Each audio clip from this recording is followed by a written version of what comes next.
జ్వరంతో ఉన్నప్పుడు చాలా వరకు నాన్ వెజ్ వంటలకు, త్వరగా జీర్ణం కాని ఆహారాలకు దూరంగా ఉంటారు. ఈ క్రమంలోనే చికెన్ తినాలని ఉన్నా కూడా తినరు. ఇంట్లో వాళ్ళు కూడా అందుకు ఒప్పుకోరు. కానీ ఇంట్లో చేసిన చికెన్ని హ్యాపీగా తినవచ్చని ఆరోగ్య నిపుణులు చెబుతున్నారు. జ్వరంలో ఉన్నప్పుడు చికెన్ని ఎందుకు తినకూడదు అంటారంటే, జీర్ణ సమస్యలు రావచ్చు.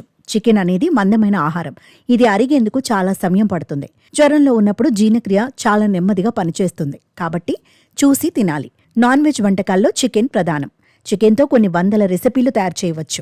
స్నాక్స్లో కూడా వందల రకాలు తయారు చేయొచ్చు. ఎలా చేసినా చికెన్ టేస్ట్ వేరే లెవెల్లో ఉంటుంది. చికెన్ ప్రియులు ఎక్కువగా స్నాక్స్, వేపుళ్లు తినేందుకు ఇష్టపడుతూ ఉంటారు. అందులోనూ నాటుకోడి అంటే వేరేగా చెప్పాల్సిన పనిలేదు. జలుబు తగ్గేందుకు చాలామంది చికెన్ తింటూ ఉంటారు. అలాగే జ్వరంతో ఉన్నప్పుడు కొంతమంది చికెన్ తింటే తగ్గిపోతుందని అంటారు. దీంతో స్పైసీగా ఉండే ఫుడ్స్ వండుకొని తింటూ ఉంటారు. మరికొంతమంది జ్వరం వస్తే అస్సలు నాన్ వెజ్ జోలికే పోరు. కేవలం మితమైన ఆహారం మాత్రమే తీసుకుంటారు. ఇది ఎంతవరకు కరెక్ట్? జ్వరంతో ఉన్నప్పుడు చికెన్ తినకూడదా? తింటే ఏం జరుగుతుంది అనే సందేహంపై ఆరోగ్య నిపుణులు ఏమంటున్నారో ఇప్పుడు తెలుసుకుందాం. జ్వరంలో ఉన్నప్పుడు మీకు చికెన్ తినాలి అనిపించినప్పుడు ఎలాంటి డౌట్ లేకుండా చికెన్ తినవచ్చు. జ్వరంలో ఉన్నప్పుడు చికెన్ తింటే మీ రోగనిరోధక శక్తి అనేది బలపడుతుంది.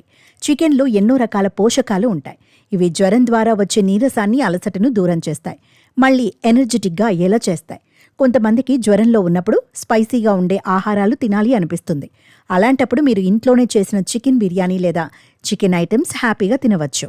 జ్వరంలో ఉన్నప్పుడు చికెన్ తినమన్నారని ఎలా పడితే అలా తినకూడదు. ఇంట్లో చేసిన చికెన్ మాత్రమే తినాలి. ఎందుకంటే బయట ఎలా వండుతారో, ఇంకా వాటిల్లో ఏం కలుపుతారో తెలియదు. కాబట్టి చికెన్ని కాస్త ప్రత్యేకంగా తినాలి. కారాలు, మసాలాలు తగ్గించాలి. చికెన్ని బాగా ఉడికించి తినాలి. వేపుళ్ళు వంటివి తినకూడదు. ఉడికించి వేపుడు తీసుకున్నా మంచిదే, కానీ చికెన్ని మాత్రం బాగా ఉడికించే తినాలి. అలా తింటే త్వరగా జీర్ణమవుతుంది. ఎలాంటి సమస్యలు రావు.